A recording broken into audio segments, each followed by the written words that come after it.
I'd say as far as having patience was a big thing, and then going through and playing through adversity when something went wrong. And I think that's something that we got better as the term went on. That we were, I would say, a little bit more mentally tough towards the end of it. How how important was it for you guys to kind of get punched in the face early, like by Switzerland, by Norway, to kind of get set you guys on the right path? Yeah, I thought it was important. Looking back 2 years ago or 3 years ago when I went, as an assistant coach, we kind of rolled through the prelim games and we're 7-0, whatever it was, and then the real hockey starts. And I think, we play the Germans late in the prelims, which was a tough, tight game. Going into the third period, we were up a goal. We stayed on the attack. We go the next game, we play the Czechs. Real tough game with Pasternak and Ekash and some good NHL players, and it was a tight checking game in a hostile environment. So all those things kind of built us towards, getting into Sweden and playing against Sweden in their home, in their home building, in their home country, and a sold out crowd and a hostile environment. And I thought that was important that we have already done that. And we took the kind of the us versus the world mentality and we ran with it. And, credit again to the group of really buying into how we needed to play, getting into the inside of the ice. Our game kind of transitioned from being more of a line rush perimeter team early in the prelim and the tournament to more of an inside, grind it out, put pucks in the net, win races inside team. And ultimately, that's what really helped us win the tournament. Was there a specific moment where you knew or the coaching staff knew that, hey, this team could win it all? I thought the Germany game and the Czech game before we got into the quarters um, was a good you know, was a good blueprint of how we needed to play. And we got away from more of a track meet team into, more of a wear them down, put pucks to the net, more of a blue collar team that just worked and let our skill come out when it needed to and have patience in that.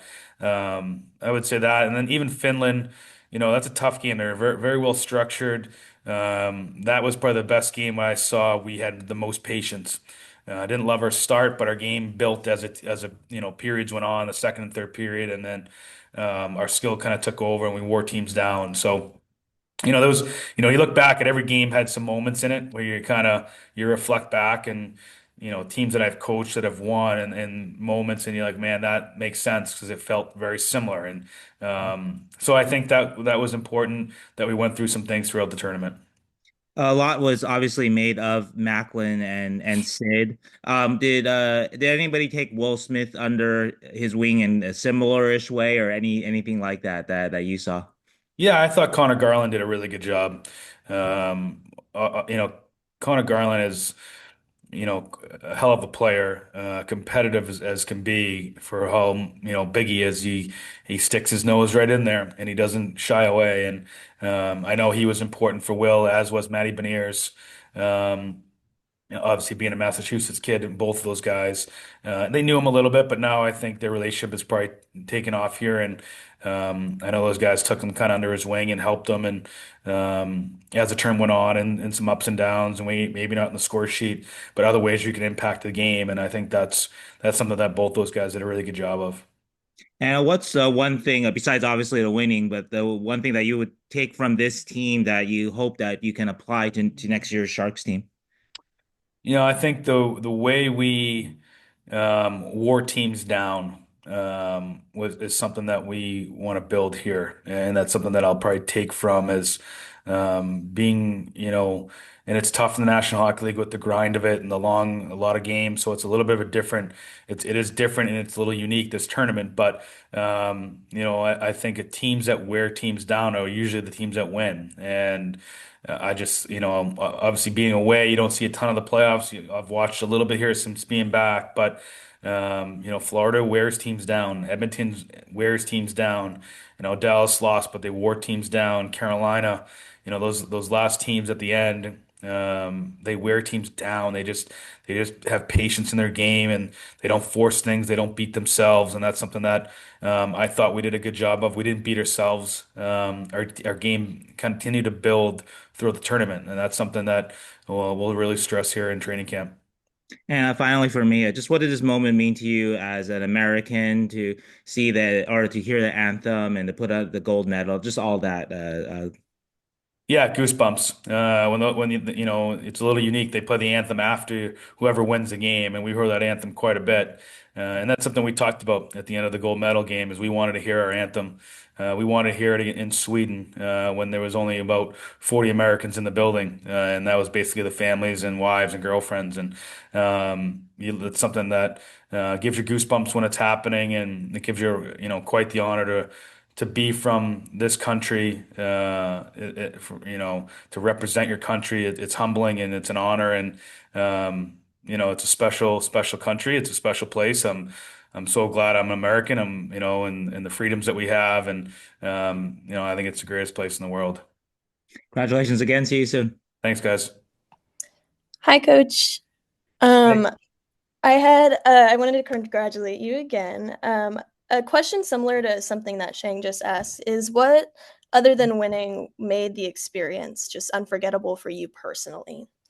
I think you're over there for 3.5 weeks, or just about 3 weeks, and you go. You're the first 2.5 weeks. It's just the team. It's the coaches. It's the players. It's the support staff, and then the families come over and the wives come over, and so the first part of the is really where you do a lot of building, a lot of relationship building, a lot of team building, get to know people that you may not have never met. And the next thing you know, and a week later, you know what their kids' names are, you know where they grew up, you know what their hobbies are. So you really bond because you're with each other, pretty much 24/7 for those 2.5 weeks.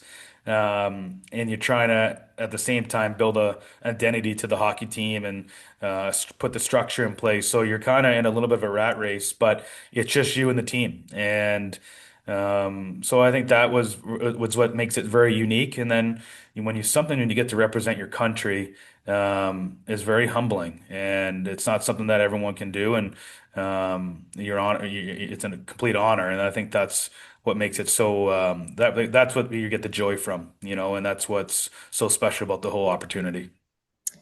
With that group, I guess what really created the chemistry with them? A lot of poker games. These guys were really into poker. We go out to dinner as a coaching staff, come back and whatever it was, 10, 11 o'clock at night, and these guys were playing poker in the lobby, 16, 18 of them, and it was every night. And maybe that's what helped our group, maybe just the chemistry of them together on a nightly basis. They had a lot of dinners, kind of just all of them. You never really guys saw there was never really cliques. They were always together. And I thought that is what made it very unique and special. And then they started in the games. I remember our second period against Sweden.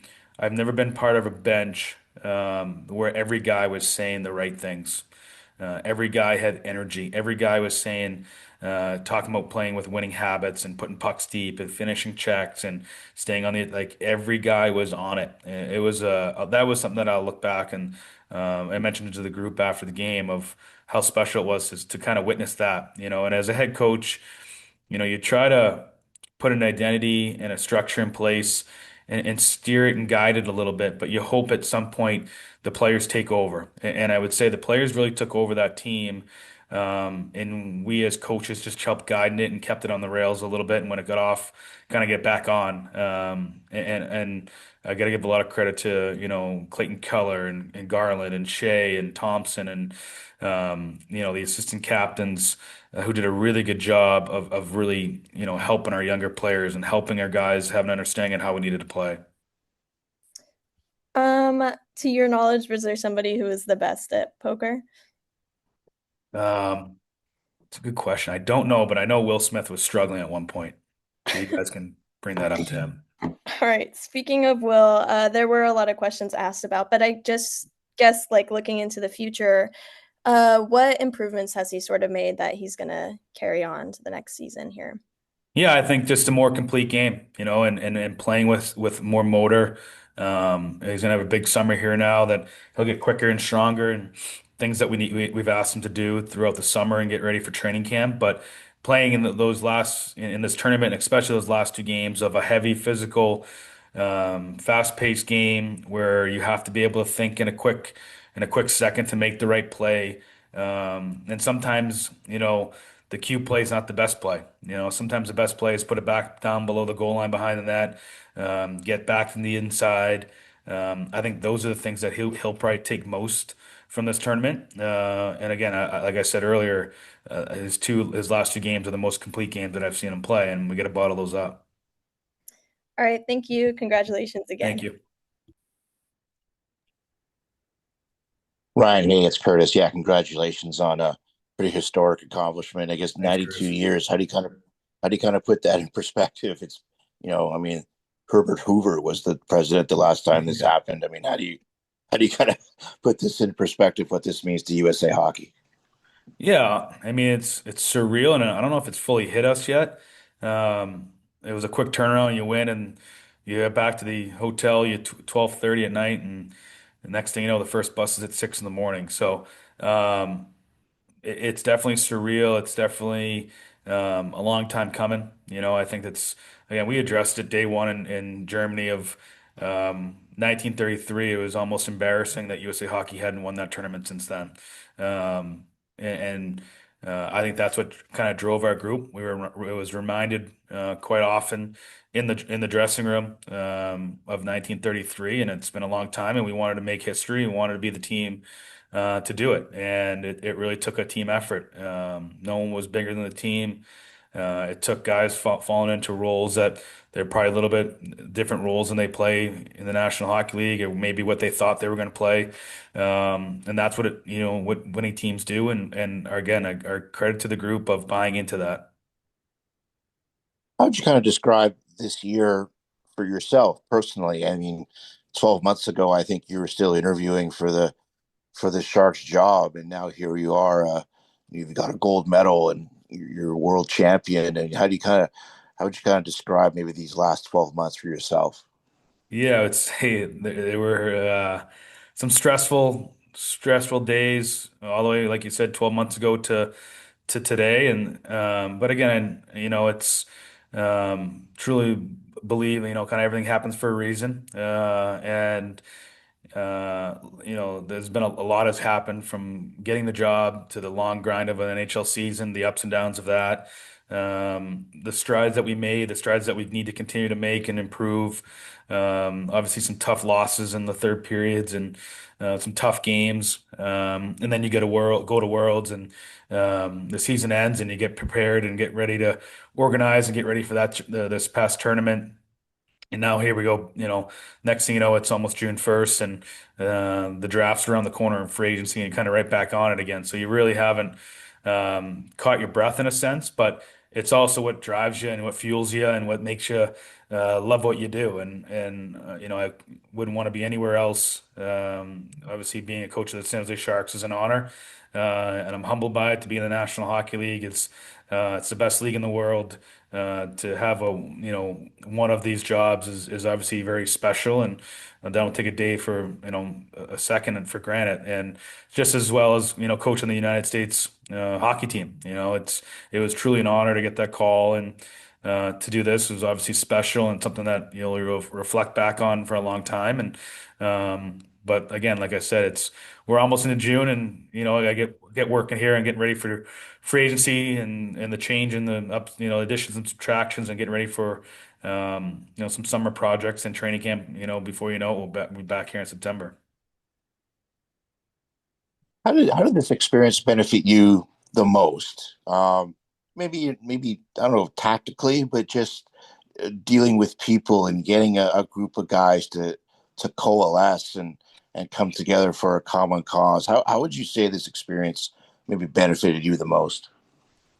Yeah, I think a lot of ways. I learned from other coaches. I learned from other players. Um, I learned about, adapting to a different ice surface. It was a little bit bigger of a sheet. How important of the middle of the ice is to defend, and important it is to get into the middle of the ice to score. And Learn from, I thought the Swiss and the Finnish team were extremely well structured. So you learn some things there. You know, I'm a true believer that you just kind of just keep trying to improve yourself as a coach. And I asked the same thing as the players, and it was a great experience, and it was great to see, um, play guys play for one another, and guys get excited for a block shot, and all those things that we're trying to build here, and the winning habits, and the culture that you want an organization to have, and for it to happen quickly is obviously very unique, and that's something that we're trying to build here. And again, we made strides, but we want to, get to the end and hoist a Stanley Cup.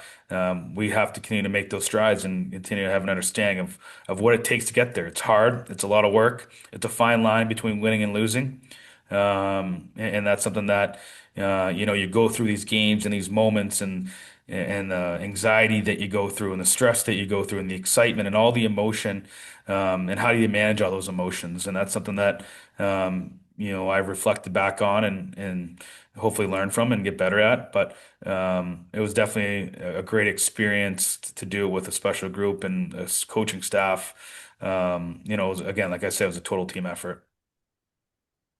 I'm guessing you heard from Mike Sullivan and maybe Bill Guerin.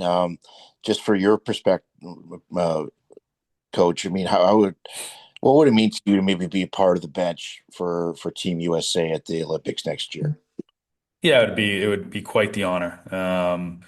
This was special, obviously, but the Olympics is something that, again, would be very humbling and almost a bucket list. But we'll worry about that when it comes, if that call comes. If not, we'll just keep working and getting better as a San Jose Sharks head coach, and that's what I'll continue to do. That's my job. Um, so when that time comes, I've never been the one to um, sit there waiting for my phone. It's just, we'll be where my feet are and try to get better as a coach and get this team continue to grow in San Jose. You mentioned you gave Will Smith sort of a list of things to sort of improve upon, over the course of the summer. Can you say what maybe a couple of those things were? Just the things of, I assume, just getting a little bit stronger, maybe a little bit faster. I mean, what were some of the things you maybe looked to Will to improve on this summer? Yeah, the number one thing is getting, stronger and getting his body prepared for an 82 game season. And I think that's something that's, it's not rocket science. He knows that. We know that as an organization, and he'll put the work in to do that and get stronger. And if he's and there's some things in his game, playing on the inside and me more of a direct hockey player at times and letting his skill come out in times and finding that balance. So the big thing is him getting stronger and finding getting his body prepared to play 82 games was the biggest starter conversation piece that we've had for him to improve on. Did you get a chance to talk to Mac or text Mac, just about what he thought of his experience playing with guys like Sid and Nate McKinnon and some of the veterans on that Canadian team? Did you get a chance to maybe uh, check in with him about that? Yeah, I met with Mac in Stockholm. Um, just we actually ran into each other in a coffee shop. He was with Will, which doesn't surprise us. But yeah, we talked quite a bit just about his experiences. We texted a little bit after the gold medal, and we'll talk here again here shortly. So I know he had a great experience. I'm sure he learned a lot from Mac, McKinnon, and Sid, and some of the players that they had there. There's some Ryan O'Reilly. There's some really good, talent over there that guys have won and have played in this league for a long time. So, I thought he had a great tournament in the games that I watched, and I'm sure he learned a lot from those guys, and he'll hopefully take here to San Jose. But, again, like I've said to a few people, he lost a Yeah, tough one there against Denmark, and I know Will and I are gonna make sure he feels it for a little bit. right. How much growth can a player have from year one to year two? Obviously, Mac and Will are special young players. How much growth can a player have now that they've been through a year? They've gone around the league. how much growth can there be for those guys as they head into year two? How much are you looking forward to seeing what they're going to do? Yeah, I think they know what to expect. I think they know what to expect from the coaching staff and the organization, what my expectations are. They know me. I think that's very beneficial. They know, what an NHL training camp looks like. They know the grind of it. They know how to prepare their bodies for it. And they'll also, I mean, it's only going to be their second year, so there's still going to be some ups and downs. There's still going to be some moments that we'll have to guide them through and teach them and help them, and they'll have to grow through it and go through the growing pains of maybe not scoring or maybe not feeling their best in certain moments. So there'll still be some ups and downs, and we'll have to continue to grow and develop some habits. And but again, I think it's going to be important that they know what the expectations are of the National Hockey League and the travel and the grind of it. So. We're excited for those guys in year two. We're excited for Eki in his next year. So there'll be certainly some growth. Guys will get stronger and get quicker, and we have a long summer to get their bodies prepared for it. Yeah, I was going to ask about William Eklund. How is he? How is he doing right now? I don't know, maybe the last time you chatted with him or texted with him, but how's he doing right now? And do you expect him to, still be ready for the start of camp? I guess. Yeah, I met with Eki in Stockholm as well. He was in good spirits. I think he's ramping up his rehab, so we're not too worried about it. I think he's going to be ready to go, and but he was in great spirits. I know he was disappointed that he couldn't play. I think that stinks. But I Yeah. met him, and he was in, again, like I said, great spirits, and I know he was getting ready to ramp up the rehab process. I don't know if you had a chance to maybe watch the last couple of days with the conference finals, but I think you maybe touched on it a little bit earlier, but can the Sharks sort of adopt a bit of a style? It's tough to replicate what Edmonton does, obviously, because they've got two of the best players in the world. But can you replicate a Florida type game, the way they attack and the way they play, and maybe play even with a bit of an edge too? I guess. I mean, how much can the Sharks maybe learn from that and maybe try to adapt a similar style? Yeah, a lot. A lot. We've talked a lot about it all year, and it's something that we'll continue to talk about. They play winning hockey. They play in your face. They come at you in waves. Look, it's not like they're doing things that we don't know. They're not this huge creativity team. They've got great leadership. They put pucks to the net and they win races to the inside. They play with a snarl. And then the inside of the ice, they play with a snarl around their net and they play with a snarl around the opponent's net. So it's something that, well, again, we dove into it last summer with how some of these teams play. We'll do it again this summer. But I would say, and I think I've seen a couple coaches say it now, they are the pinnacle of the league, right? They are the top of the top, and they're what you have to chase down to if you want to win a Stanley Cup. And they know what their identity looks like. And when you coach against them and you play against them, you see it, and they just come at you and they come at you and they don't stop. And that's competitiveness. That's leadership. That's having an identity of how you want to play. And obviously, Paul Maurice does a really good job of getting that team prepared. And but I would say that the leadership group really drives that, the culture that they've driven there. From you add a Marchand, you add Seth Jones. They've added some pieces that have bought right into the culture, and that's what I think everyone is really striving for. You happy to maybe well not uh excited to see a couple of few of your former players here challenge for the cup or to get a chance here. Jake and Ty Emerson and obviously Nico and VTech too. I mean, all of those guys getting an opportunity here to hoist the cup.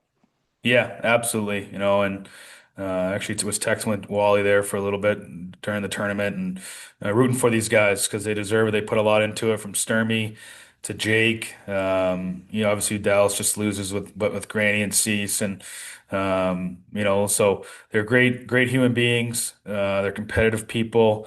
it doesn't shock me that, the things that they're doing in these playoff series with Granny and Cease and to Wally, to Sturmy and in between. So it doesn't surprise me whatsoever. And looks like one of those guys is going to be hoisting the Stanley Cup, which is obviously very special.